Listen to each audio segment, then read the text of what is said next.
오늘 하나님의 말씀은 누가복음 8장 38절에서 39절입니다. 누가복음 8장 38절에서 39절 말씀입니다. 제가 말씀을 읽도록 하겠습니다. 이제 마귀들이 나간 그 사람이 주와 함께 있게 해달라고 주께 간구하였으나 예수께서 그를 보내시면서 말씀하시기를 내 집으로 돌아가서 하나님께서 너에게 얼마나 큰 일을 하셨는가를 말하라고 하시니 그가 온 성읍을 돌아다니며 예수께서 얼마나 큰 일을 자기에게 하셨는가를 전파하니라 그랬습니다. 오늘 말씀의 제목은 간증은 이렇게, 간증은 이렇게. 오늘 본문의 전체적인 내용은 26절부터 시작이 됩니다. 예수님께서 갈릴리 건너편 가다라인들의 지방으로 이제 가셨습니다. 그때 마귀들에게 오랫동안 사로잡힌 어떤 사람들이 주님을 만나게 됩니다. 이 같은 내용이 마태복음 8장에도 나오고 마가복음 5장에도 나오는데 마태복음 8장에서는 두 사람이라고 되어 있습니다. 마가복음과 누가복음에서는 그냥 한 사람에 대해서만 얘기를 하고 있는데요. 이것은 성경의 오류가 아닙니다. 같은 사건을 다른 방식으로 기록한 것 뿐입니다. 어떤 관점으로 기록하느냐 이것이죠. 주님께서는 30절 보시면 이 마귀들의 이름이 이제 군단입니다. 군단이라는 이름의 마귀들을 내보내시고 마귀들에게 사로잡혔던 사람은 이제 정신이 온전하게 됩니다. 35절 보시면 맨 밑에 그 사람이 예수의 발 앞에 앉았으며 옷을 입고 정신이 온전한 것을 보고 정신이 온전해졌던 것이죠. 그러니까 마귀가 관장했던 건 정신입니다. 정신. 마인드를 컨트롤했던 것이죠. 그리고 오늘 읽은 말씀의 내용으로 연결이 됩니다. 마귀들에게 사로잡혔던 사람이 회복이 되고 주님과 함께 있게 해달라고 간구를 합니다. 주님과 함께 있게 해달라고. 어떻게 보면 당연한 반응이고 자연스러운 간구죠. 자신을 낫게 해준 분과 함께 하고 싶은 것. 그런데 주님께서는 마귀들이 나간 이 사람에게 같이 있어라가 아니라 내 집으로 돌아가서 하나님께서 너에게 얼마나 큰 일을 하셨는가를 말하라 라고 그렇게 말씀을 하십니다. 예수님께서는 30년 동안 그 부모의 일들, 목수라고 하죠. 목수의 일들을 하시다가 공적인 사역, 공생애라고 합니다.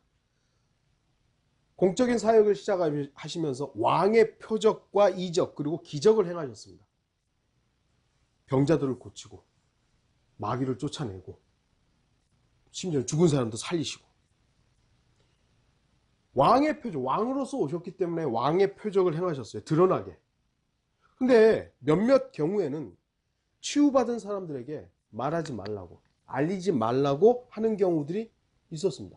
아니 자기가 왕이라는 것을 알리기 위해서 표적을 행하면서 나음받은 사람들 보고는 알리지 말라고. 아니 이 사람들이 가서 다 알려야 더 많은 사람들에게 알릴 거 아니에요. 근데 몇몇 같은 경우는 알리지 말라고 합니다. 왜 그러셨는지 정확한 이유에 대해서는 신학자들과 목사들의 의견이 분분합니다. 그러나 우리가 이제 성경적으로 추론할 수 있는 것은 주님께서 사람들이 억지로 왕으로 삼으려고 했던 것들을 아셨던 것이죠. 예수님 자신의 때가 있고 자신이 행해야 될 일들이 있는데 그냥 사람들이 억지로 왕으로 삼으려고 했던 거예요. 그러니까 그거를 조절하기 위해서 말하지 말라고. 이러지 않았을까 하는 것입니다. 주님께서는 마귀들이 나간 이 사람이 함께하는 것을 허락하지 않으시고 집에 돌아가서 전파하라고 말씀하셨습니다. 그래서 이 사람은 주님의 명령대로 합니다. 그가 온 성읍을 돌아다니며 예수께서 얼마나 큰 일을 자기에게 하셨는가를 전파하니라. 주위에서 쫙 볼 게 뭐냐면요. 예수님은 네 집으로 돌아가서 하나님께서 너에게 얼마나 큰 일을 했나 이걸 얘기하라 그래요. 그런데 이 사람은 예수께서 얼마나 큰 일을 했는지. 뭐죠? 하나님과 예수님은 동급이에요. 동일하신 분이라는 겁니다. 하나님이 곧 예수님이고 예수 그리스도께서 곧 하나님이시라는 거죠. 우리는 이런 부분들을 놓치면 안 됩니다. 저는 오늘 본문의 말씀들 속에서 설교의 제목인 간증에 대해서 말씀을 드릴 것입니다. 주님께서는 마귀들이 나간 이 사람에게 집으로 돌아가서 간증하라고 하는 겁니다. 말하라고. 그리고 이 사람은 그렇게 했습니다. 그래서 마귀들이 나간 이 사람은 간증의 좋은 예를 보여주고 있는 겁니다. 어떻게 간증할 것인가? 저는 오늘 본문의 어떤 순서적인 것으로 이렇게 설교하지 않을 것이고요. 어떤 간증이 좋은 간증의 예인지를 본문 속에서 중요성에 따라서 제시할 것입니다. 구원 간증. 중요합니다. 왜냐하면 그리스도인으로서 구원 간증은 가장 중요한 간증이며 성도로서 첫 출발이기 때문입니다. 물론 반드시 구원 간증을 해야 구원받은 것이다 라고 말하는 것은 아닙니다. 구원 간증을 해야 구원받은 건 아니잖아요. 하지만 구원받은 사람이 자신의 구원에 대해서 간증하는 것은 오늘 본문에 나오는 마귀들이 나간 사람처럼 너무나 자연스러운 것이며 주님의 말씀대로 실행하는 모습이기도 한 것입니다. 자신이 구원받았다 이거예요. 그럼 침묵할 것이 아니라 내가 이렇게 구원받았습니다. 나는 이렇게 구원받았습니다라고 말할 수 있어야 된다는 것이죠. 우리는 여러 해 동안 잘못된 구원 간증과 재구령이라는 허황된 속임수에 속았던 시기가 있습니다. 거짓 목사가 그럴듯한 언변으로 구원받은 사람들을 속였습니다. 물론 그 자를 통해서 구원의 복음을 듣고 구원받은 사람들도 있었습니다. 하지만 그것은 그 목사의 목사의 능력이 아니라 복음의 능력이며 주님의 은혜이지 그 속이는 자가 구원한 게 아닙니다. 사람들이 그러더라고. 나도 그 목사 때문에 구원받았는데. 그 목사 때문에 구원받은 거 아닙니다. 그를 통해서 복음을 들은 것은 분명할 수 있지만 여러분을 구원한 것은 어떤 목사나 사람이 아니라 예수 그리스도이심을 기억하십시오. 주님이 나를 구원한 것이지 목사가 나를 구원한 거 아니에요. 누군가 여러분 복음을 전할 수 있죠. 복음을 전해서 여러분들이 그 목사가 됐든 복음 전도자가 됐든 아니면 어떤 성도가 됐든 아니면 전도지가 됐든 구원을 받았다 이거예요. 그러면 그는 도구일 뿐이에요. 도구. 나를 구원하시고 여러분을 구원하신 건 예수 그리스도이시지 그 목사가 아닙니다. 39절 보시면 주님께서는 내 집으로 돌아가서 하나님께서 간증은 그 간증이 구원 간증이든 생활 간증이든 하나님께서 하신 일을 전하는 겁니다. 하나님이 하신 것을 전하는 겁니다. 진정으로 하나님께서 하신 일에 대해서 말하는 겁니다. 물론 좀 전에도 말씀드렸던 목사이든 복음 전도자이든 간에 중간에 전하는 사람이 있을 수 있습니다. 저 같은 경우는 개인적으로 소위 말해서 기도굴에 들어가서 그냥 저의 죄에 대해서 막 주님 앞에서 막 토로하다가 하나님의 말씀이 번뜩 떠올라서 그 하나님의 말씀을 통해서 구원받았다라고 할 수 있죠. 그런 사람이 가끔 있죠. 또 어떤 사람이 성경 읽다가 그 구절이 마음에 와닿아서 구원받는 사람. 또 어떤 사람들은 누군가가 복음을 전해서 구원받기도 하는 겁니다. 하지만 그것은 하나님의 일을 전하는 자일 뿐 그 전달자가 자격이 있는 것이 아니며 구원할 능력이 있는 게 아닙니다. 저도 여러 사람에게 복음을 전해봤고 많은 사람들에게 구령을 했지만 제가 구원할 능력이 없는 겁니다. 저는 단지 예수 그리스도께서 하나님께서 하신 일을 전달할 뿐이에요. 여러분도 마찬가지로 여러분들이 예수 그리스도를 소개할 때 예수님을 소개하는 것이지 나라는 존재를 소개하는 게 아니잖아요. 왜냐하면 나는 그런 능력이 없기 때문입니다. 우리는 지난 몇 년 동안 속이는 자에게 속아서 마치 그 목사가 아니면 복음을 들을 수 없고 그 목사를 통해서만 정확하게 구원을 받을 수 있는 것처럼 생각했던 거예요. 완전한 착각이었던 것이죠. 그것은 바로 마귀의 속임수였습니다. 어떤 목사를 통해서만 복음 듣는 거 아닙니다. 어떤 목사를 통해서만 정확한 구원을 받는 것도 아닙니다. 복음은요, 이미 성경에 기록되어 있습니다. 이미 기록되어 있어요.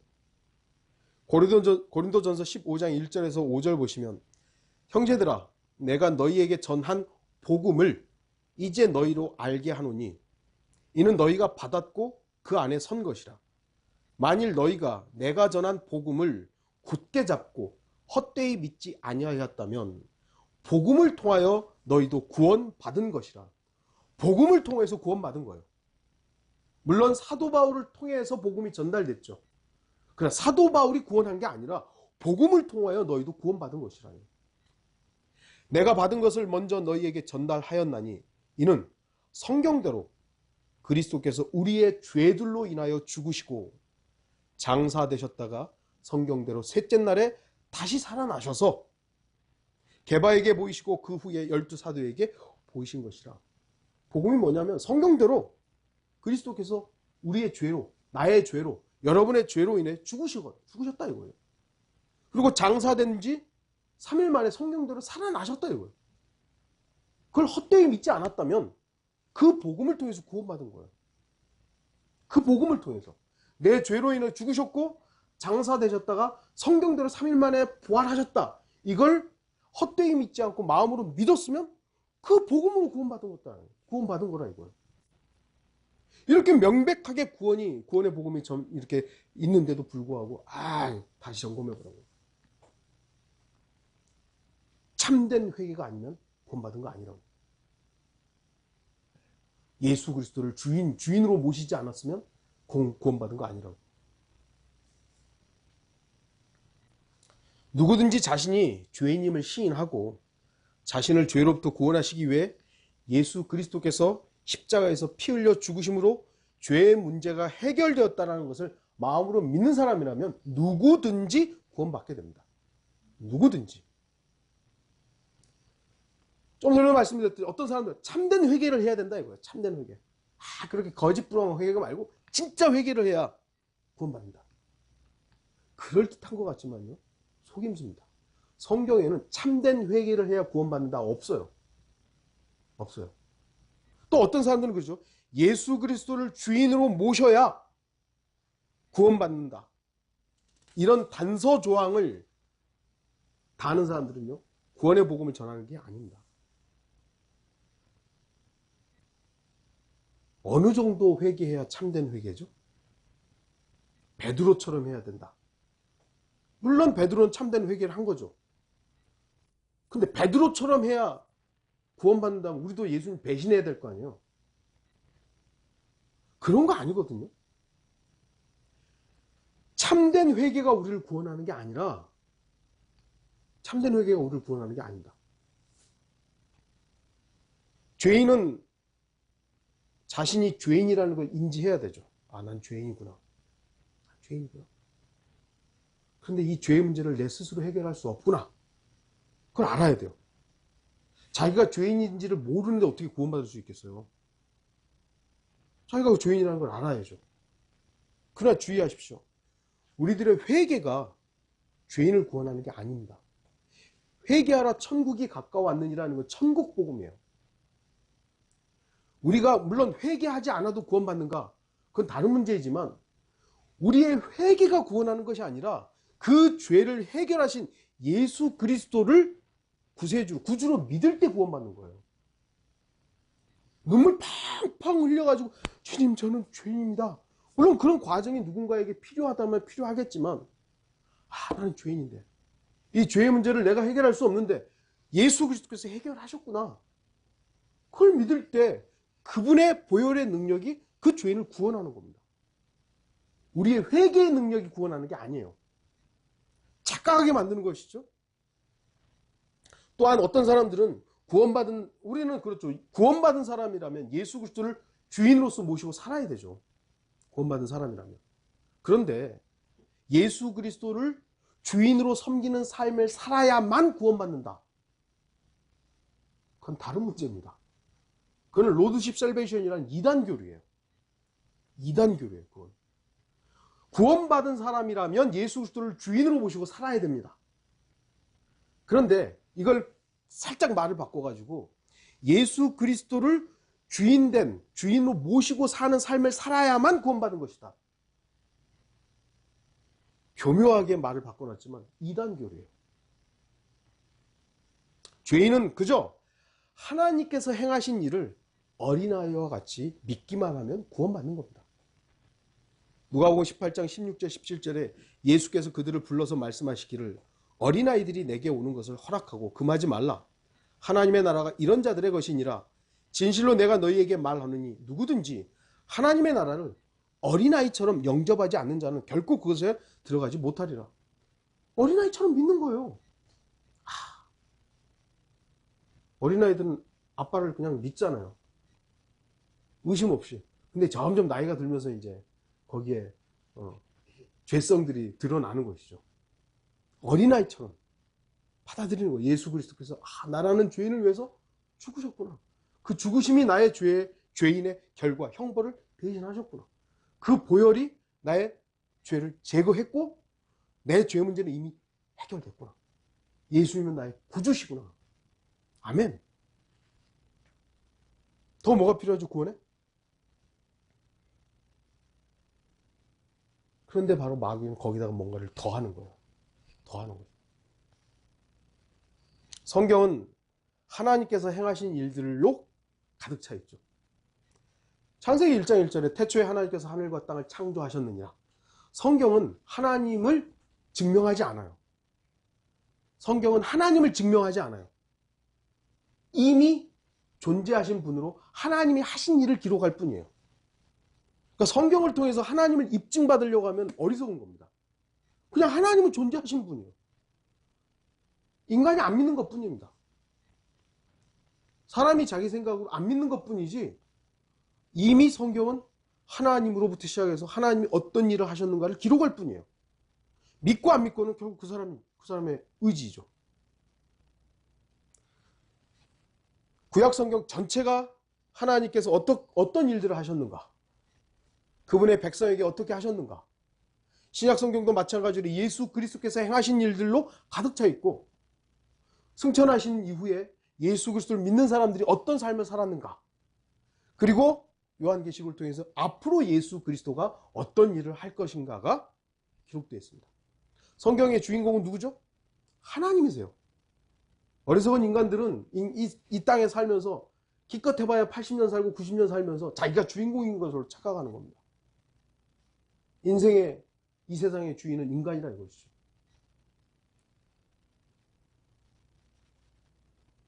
이 우주 만물의 주인은 예수 그리스도 하나님이십니다. 하나님이세요.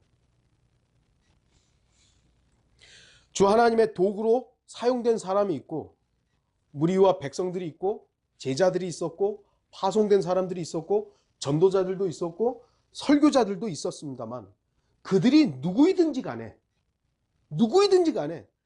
간증할 때는 하나님에 대해서 얘기하는 겁니다. 하나님을 말씀드리는 거예요. 하나님. 그 주인은 하나님이셔야 되는 겁니다. 인간이 아니에요. 다시 한번 여러분들 39절 보시면 하나님께서 너에게 얼마나 큰 일을 하셨는가, 얼마나 큰 일을 하셨는가. 간증은 하나님께서 행하신 큰 일을 전하는 겁니다. 하나님이 하신 일을 전하는 겁니다. 오늘 본문에서의 큰 일은 어떤 일이겠습니까? 마귀 들린 사람에게서 마귀가 나간 거죠.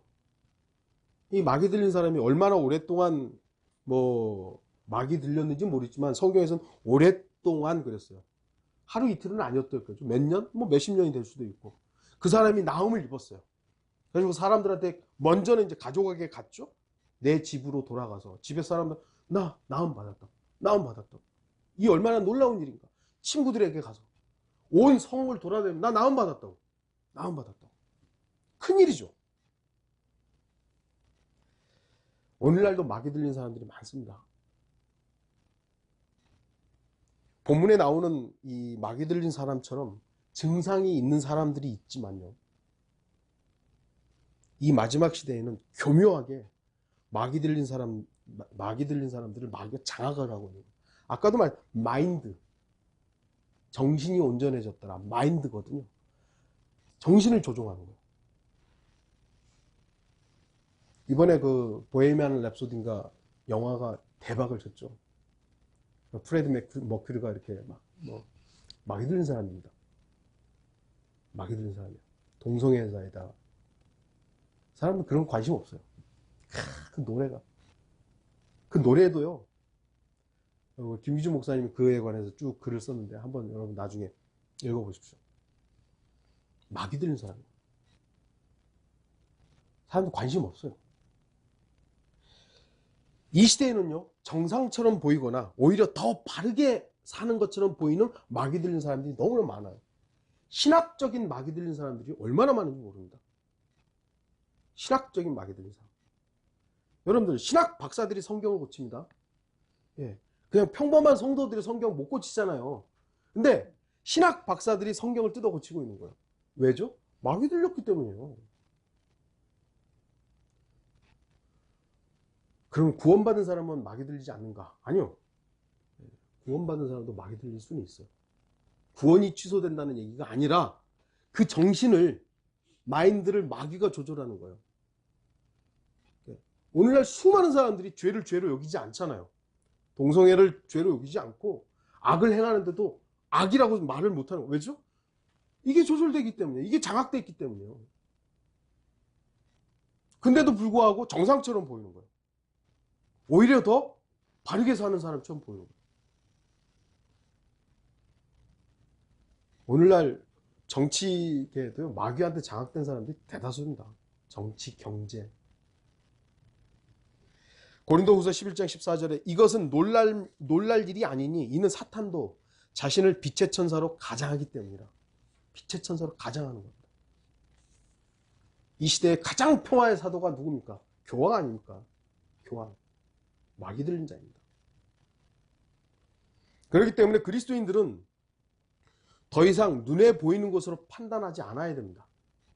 야, 저 사람 너무 선하게 보인다. 그런 거 아니에요. 겉으로가 아니라, 그럴듯한 언변이 아니라 말씀의 칼로 잘라봐야 되는 것이죠. 저 사람이 정말 하나님의 말씀대로 하는 것인가.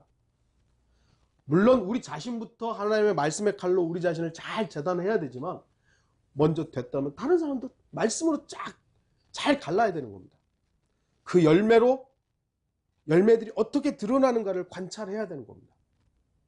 아무리 위대한 성인처럼 보이는 교황이라 할지라도 그가 행하는 것들이 비성경적이면 그는 마귀 들린 사람이에요. 아주 유명한 목사가, 어제 저 유튜브를 본 김삼환 목사인가? 이 사람이 설교를 하는데 WCC 총회를 해서 그럼 우리나라 곧 있으면 통일된대요. 그걸 해야 통일된대요. 마귀 들린 자입니다. 마태복음 7장 16절과 20절, 너희는 그들의 열매로 그들을 알게 되리니 사람이 가시나무에서 포도를 또 엉겅퀴에서 무화과를 거둘 수 있겠느냐? 그러므로 너희는 그들의 열매로 그들을 알게 되리라. 저와 여러분의, 물론 구원이라는 부분에 있어서는 우리의 행함의 결실을 보고 구원받았다 안 받았다 이거를 단정할 수는 없지만, 그러나 구원받은 그리스도인이라면 나타나야 할 열매들, 그건 있어야죠. 성령의 열매. 물론 우리의 열매는 아닙니다. 우리가 성령의 열매를 맺을 수 있는 존재는 아니잖아요. 성령님께서 나를 통해서 맺으시는 그 열매. 구원받은 사람이라면 성령님께서 그리스도인을 통해서 열매를 맺을 수 있어야 되는 것이죠. 물론 그럼에도 우리는 또 속을 수 있는 사람들입니다. 또 속아요. 이 교회가 이렇게 창립하고 예배를 드릴 수 있는 이유가 뭡니까? 속았던 전력이 있기 때문에 이제 속지 않으려고 하는 것이잖아요. 그런데 또 속을 수 있죠. 그럴 때마다 우리는 다시 주님의 큰일, 하나님께서 어떤 일을 하셨는가, 하나님의 일을 통해서 우리는 주님을 바라봐야 하는 것입니다. 여러분에게 일어난 큰일은 무엇입니까? 여러분에게 일어난 큰일은 무엇입니까? 저는 저에게 일어난 큰일을 언제든지 누구에게라도 말할 수 있습니다. 여러분도 이미 들은 구원 간증이지만 저는 수백 번, 수천 번이라도 저의 간증을 해달라고 요청하기를 바랍니다. 저에게 일어난 일은 창피한 일도 아니고 숨겨야 할 일도 아니기 때문입니다. 제가 구원받은 구원 간증은요, 저는 누가 요청하면요 100번이고 10,000번이고 할 수 있어요. 그런데 한국은 이상하죠? 목사한테 구원받았냐고 물어보면 결례가 돼 있는 거예요, 이상하게. 아니, 왜 목사한테 구원받았냐고 물으면 결례가 되죠? 이상한 나라가 돼버린 거예요. 목사에게 제일 먼저 점검돼야 될 구원 아니겠어요? 아, 목사님 어떻게 구원받으셨어요? 왜 그런 걸 나한테 물어봐요? 참 희한하죠? 오히려 목사인 저에게 구원 간증을 해달라고 요청하길 바래요, 저는. 어떻게 보면, 목사님 어떻게 보면, 예, 저는 이미 들으셨지만 오늘 또 그거를 할 다른 시간에 저 이렇게 구원받았습니다. 이렇게 구원받았습니다. 그러나 이러한 마음은 저만이 아니라 여러분 모두 가져야 될 마음입니다. 여러분은 여러분에게 일어난 그 큰 일에 대해서 창피하십니까? 여러분이 구원받은 그 일이 창피하십니까? 숨겨야 될 비밀스러운 일입니까? 아니죠. 저와 여러분에게 일어난 그 구원의 가장 큰 일은 자랑해야 될 일이고 선포돼야 될 일이에요. 저와 같은 죄인에게 주님께서 큰 일을 하셨습니다. 마귀 들린 자가 누구였습니까? 저였어요. 저요. 아니, 여기에 나오는 이 마귀 들린 자보다 더 악한 죄인이 저였습니다. 그러나 주님께서는 제 안에 있는 죄를 제거하셨고 영원한 저주로부터 자유롭게 해주셨습니다. 이거보다 더 큰 일이 어디 있어요? 이거보다. 저도 인생을 그렇게 길게 살지는 않았지만 죽을 고비를 몇 차례 이렇게 넘겼더라고요. 그런데 제가 구원받은 것에 비하면요, 그 일들은 사소한 일들입니다. 물론 그렇다고 사소한 일들은 말하지 않아야 되는가? 그렇지는 않습니다. 왜냐하면 개인마다 큰 일에 대한 기준이 다르기 때문이죠. 사람들은 자신에게 발생한 일이 가장 크고 심각하게 느껴집니다. 마귀 들린 사람에게는 마귀 들렸다는 일이 가장 큰 일이었지만 안진뱅이도 있었잖아요. 예수님이 이렇게 해서 안진뱅이에게는 안진뱅이가 가장 큰 문제였어요. 봉사에게는 봉사가,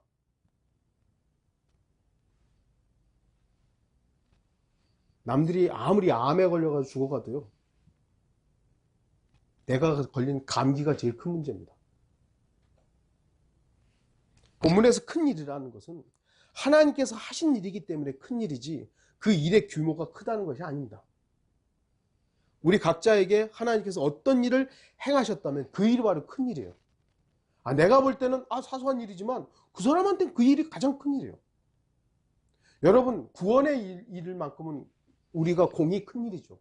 그런데 생활의 간증에서는 다 각자의 크기에 따라서 다르게 간증할 수 있습니다. 어떤 사람은 사업을 쫄딱 망했어요. 근데 그것이 주님께 감사가 돼요. 오히려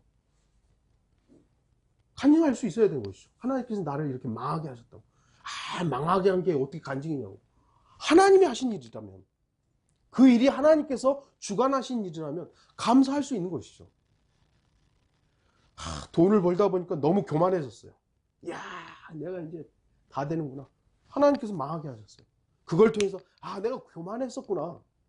그렇다면 그 사람에게 일어난 그 일은 하나님이 행하신 큰 일인 겁니다. 간증하셔야 되는 것이죠. 규모의 크고 작음이 아니라 주 하나님께서 행하신 일이 하나님께서 행하신 일이기 때문에 큰 일이라는 것입니다. 다시 한번 또 본문을 보겠습니다. 하나님께서 너에게 행하신 일이죠.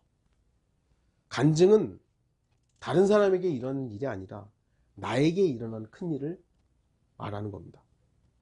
주님께서는 마귀들이 나간 사람에게 하나님께서 너에게 얼마나 큰 일을 행하셨는가를 말하라고 합니다. 다른 누구에게 일어난 일이 아닙니다. 바로 나에게 일어난 일을 간증하는 겁니다. 다른 누군가가 아니라 나죠, 나. 구원은 절대적으로 개인적인 겁니다. 물론 사도행전 보면 주 예수 그리스도를 믿으라 그리하면 너와 내 집안이 구원을 받으리라 그랬죠. 그럼 네가 구원받으면 자동적으로 집안도 구원받는 겁니까? 그렇지 않습니다.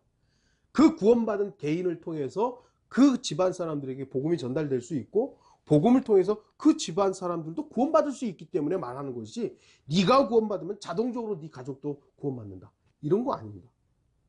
예전에 한번 그런 적이 있었어요. 구원받지 못한 남편에게 복음을 계속 전하는데도 그 남편이 구원을 안 받아요. 거절해요. 그러면서 그 아내에게 했던 말이 당신 하늘나라로 갈 때 내가 치맛자락 붙잡고 올라갈게. 착각인 거죠. 착각입니다. 그 누구도 그렇게 할 수는 없습니다. 구원은 누구를 대신해 줄 수가 없어요. 예수 그리스도가 대신하셨기 때문에 내가 대신할 수가 없어요. 내가 받은 구원을 그래 나는 지옥에 가도 내 아들 너는 구원 받아 전달해 줄 수가 없어요. 예수 그리스도가 이미 그걸 하셨기 때문에 내가 그걸 할 수가 없는 거예요. 반드시 개인적으로 주님을 만나야 합니다. 개인적으로. 그리고 개인적으로 구원을 경험해야 되는 것이죠. 주님이 나를 구원하셨구나. 저는 간증 시간에 다른 사람에 대해서 길게 얘기하는 걸 들은 적이 있습니다. 다른 사람이 어떻게 주님을 만났다고 저 사람이 저 형제가 어떻게 주님을 만나서 이렇게 주님을 사랑하게 됐고 막 얘기해요. 조리 있게 얘기하고 사람들의 귀를 쫑긋 듣게 그렇구나 저 사람이 저렇게 주님 만났구나. 근데 중요한 건 자기 간증은 없는 거예요. 내가 어떻게 주님 만났고 내가 어떻게 구원받았는가 그게 제일 중요한 문제인데 저 형제가 저렇게 예수님 만나가지고 저렇게 남 얘기만 하고 있는 거예요. 남 얘기만. 하나님께서는 저와 여러분의 개인의 간증을 원하는 것이지 다른 사람의 이야기를 원하는 게 아닙니다. 아무리 크고 위대한 일이 다른 사람에게 일어나면 뭐합니까? 나 자신에게는 주님의 역사가 전혀 없는데 저 사람은 저렇게 주님을 잘 누리고 주님의 만족이고 주님의 보장인데 나는 주님의 만족이 안 되는 거예요. 주님이 나의 보장이 안 되는 거예요. 저 사람은 저렇게 항상 주님으로 인해서 기쁨과 복을 누리고 있는데 나는 안 되는 거예요. 도대체 뭐 하는 겁니까? 다른 사람에게는 구원의 기쁨이 있는데 나는 구원을 거절하는 거예요. 예수 그리스도를 인해서 저 사람이 구원의 기쁨을 누리면서 야 나는 이제 더 이상 죄로 인해 고민하지 않는다고. 난 죄로부터 자유롭다고. 기뻐서 날뛰고 있는데 여전히 자기는 죄의 굴레, 노예로 있는 거예요. 간증은 나에게 일어난 일을 하는 겁니다. 여러분에게 일어난 일. 주님께서는 내 집으로 돌아가서 라고 말씀하심으로써 마귀들이 나간 사람이 누구에게 간증을 해야 할 것인가를 제시를 하고 있습니다. 마가복음 5장 19절에서는 집에 가서 내 친구들에게 그러니까 누가복음에서는 내 집으로 가라고 그랬고 마가복음에서는 집에 가서 내 친구들에게 그러니까 가족과 친구들에게 전하라는 거죠. 그러니까 간증을 누구에게 가장 먼저 해야 될 것인가? 바로 가족과 친구들이라는 걸 알 수 있습니다. 구원받은 가족. 저는 개인적으로 이제 구원받고 나서 그때 이제 우리 자매를 교제하고 있었으니까 전화를 했어요. 전화를 해서 세상이 달라 보여. 아마 기억하고 있는지 모르겠어요. 너무 왜냐하면 죄로부터 죄의 짐이 딱 제거가 되니까 너무 기뻐가지고 막 정말 세상이 달라 보이더라고요. 그래가지고 전화를 했어요. 세상이 달라 보인다고. 물론 가족들에게 간증을 가장 먼저 해야 되는가 이런 강제적인 규칙이 있는 건 아닙니다. 하지만 우리가 하나님께서 행하신 가장 그 큰 일을 가장 먼저 가족과 친구들에게 말하는 것이 제일 자연스럽지 않겠습니까? 네.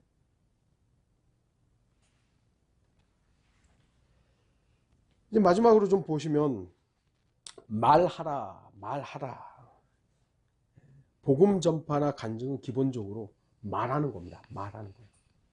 입을 열지 않는데 어떻게 복음을 전달할 수 있겠습니까? 이사야 58장 1절에 아끼지 말고 크게 외치며 나팔처럼 내 목소리를 높이라. 내 백성에게 그들의 허물을 야곱의 집에 그들의 죄들을 보이라. 물론 무조건 말만 하라는 건 아니죠. 예. 오늘 본문의 마지막으로 사용된 전파하니라, 이 나음받은 사람이 예수께서 얼마나 큰 일을 자기에게 하셨는가를 전파하니라 이렇게 되어 있어요. 예수님 말하라 그랬더니 이 사람은 전파하고 다니죠. 이 전파하니라, 전파한다는 영어 단어는 published라는 단어인데요. 이 단어는 이제 발표하다, 발행하다, 출간하다 이런 의미가 있습니다. 헬라어로는 케룩소라는 단어인데 부르짖다, 알리다 이런 의미가 있어요. 그러니까 복음 전파는 기본적으로 알리는 거예요. 알리는 거죠. 근데 꼭 말하는 것만 돼 있는 것이 아니라 전도지를 전달하거나 책을 만들어서 배포하는 것도 포함되는 겁니다.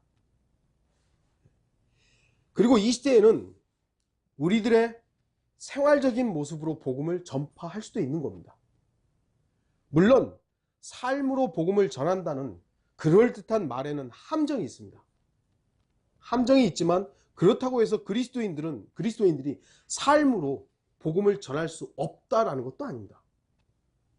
제가 요즘에 계속 좀 강조하고 있는 부분이지만 세상 사람들은요, 우리가 무엇을 믿는지, 어떤 성경을 사용하는지, 어떤 교리를 가르치는지 관심 없습니다. 관심 없어요. 그들은 우리 그리스도인들이 어떻게 사는지에 관심이 있는 거예요. 어떻게 사는지. 이 마지막 시대는 복음을 전하는 것이 정말 어려운 시대가 됐습니다. 정말 복음 전하기 힘들어요. 물론 복음을 거절하고 구원받지 않는 것은 죄인들의 책임이죠. 자신들이 원하지 않기 때문에 복음을 거절하는 거죠. 하지만 세상 사람들이 복음에 대해서 귀를 막게 된 요인들 중에는 기독교인들의 위선과 거짓된 생활과 무절제한 삶이 기인하는 겁니다. 소위 말해서 기독교인들이 세상 사람들과 별다르지 않게 살았던 거예요. 거짓말하고 사기치고. 그러니까 사람들이 원래부터도 믿을 의지가 없는데 그런 모습을 보니까 귀를 닫아버린 거예요. 전도지를 줘다. 에이. 설교를 해도 에이 너나 잘해. 너나 잘 믿어. 왜요? 세상 사람들이 봐도 기독교인들이 잘 안 믿거든요. 너나 잘 믿으라고. 그렇기 때문에 우리 그리스도인들, 특히 우리 성도들은 물론 그들에게 보이기 위해서 그리스도인의 삶을 거룩하게 살아야 된다. 그건 아닙니다. 기본적으로 우리가 예수 그리스도를 사랑하고 주님께서 우리에게 요구하신 율법적인 건 아니지만 기본적으로 도덕적이고 정직하고 바른 삶을 그리스도인들은 추구해야 되는 거죠. 거짓에 대해서, 위선에 대해서 바른 판단을 가지고 절제하고 거짓된 생활로부터 멀어져야 되는 것이죠. 결론을 맺겠습니다. 복음을 전파하십시오. 우리는 여러 경우에 입을 닫아야 하는 상황이 있을 수도 있습니다. 입을 열고 복음을 전하지 말아야 될 상황들이 있어요. 미국의 펜사콜라 성경침례교회 같은 경우도 1년의 반은 거리에서 설교를 안 하잖아요. 왜냐하면 법으로 금지가 되어 있기 때문에 거리에서 설교를 못 해요. 법을 위반하면서까지 하느냐? 그러지는 않아요. 우리나라는 아직까지 거리에서 설교하는 것들이 법으로 금지되지 않고 있죠. 그래서 할 수는 있을 거예요. 제가 여러분들한테 말씀드렸지만 아직은 제가 하나님께서 그런 확신들을 주시지 않기 때문에 실행하지는 않고 있을 뿐이에요. 그러니까 입을 닫아야 할 때 그런 상황이 있다면 여러분 전도지를 사용하십시오. 전도지도 전달하기 어려우면 여러분의 간증을 글로 써서 인터넷 블로그나 교회 카페에 올려놓으십시오. 그럼 누군가는 여러분의 간증을 볼 수 있는 겁니다. 그것도 어려우면 유튜브 설교나 복음의 글들을 휴대폰 메시지로 보내시면 되는 거예요. 이런 설교 한번 들어보라고. 구원의 복음이 간단하게 정리한 글들을 보내보는 거예요. 아무것도 하지 않는 것은 하나님의 큰 일을 경험한 사람의 모습이 아닙니다. 예수 그리스도에 의해서 나음을 받은 이 사람에게 주님께서 가서 말하라고 하니까 싫은데요? 저는 전 입 닫고 살려고가 아니라 이 사람은 가서 그대로 한 겁니다. 왜요? 하나님의 큰 일을 경험했기 때문이죠. 자신에게 일어난 일이 얼마나 큰 일인지 알았기 때문에 나갔던 겁니다. 하나님의 큰 일을 경험한 사람은 말해야 됩니다. 여러분 구원 받으셨습니까? 여러분에게, 저와 여러분에게 가장 큰 일이 발생했어요. 그럼 그 일을 말해야죠. 전파해야죠. 전파하는 것은 나를 드러내는 것이 아니라, 나를 자랑하는 것이 아니라 나에게 큰 일을 행하신 하나님을 전파하는 것입니다. 하나님께서, 예수 그리스도께서 나에게 이런 일을 행하셨다고. 하나님께서 행하신 큰 일을 간증하는 것이지 하나님께서 사용하신 도구를 자랑하는 게 아닙니다. 우리 목사 설교 너무 잘한다고, 우리 목사 설교 대단하니까 그런 거 아닙니다. 이 목사가 전파하는 하나님을 들으라고. 이 목사가 위대한 것이 아니라, 어떤 목사가 위대한 것이 아니라 그 목사가 전파하는 하나님, 예수 그리스도,